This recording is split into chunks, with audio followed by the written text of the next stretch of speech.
ചമ്പകപ്പൂവിതളല്ല കാണാനിവളോ അമ്മിഴി പൊന്നതിരല്ല കവി പാടുമ്പോൾ നീലക്കടലല്ല കെട്ടടിച്ച കാർക്കൂന്തൽ മുട്ടോളമയില്ല പിന്നെ എന്താണെന്താണോ തമ്മിലാദ്യം കണ്ടപ്പോൾ എന്റെ ഉള്ളിൽ ആരോ ചൊല്ലി നീ പെണ്ണ് ഓമൽ ചിരിയോ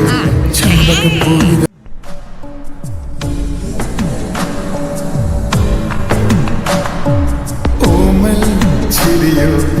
ചമ്പകപ്പൂവിതളല്ല കാണാനിവളോ അമ്മിഴി പൊന്നതിരല്ല കവി പാടുമ്പോൾ നീലക്കടലല്ല കെട്ടടിച്ച കാർക്കൂന്തൽ മുട്ടോളമയില്ല പിന്നെ എന്താണെന്താണോ തമ്മിലാദ്യം കണ്ടപ്പോൾ എന്റെ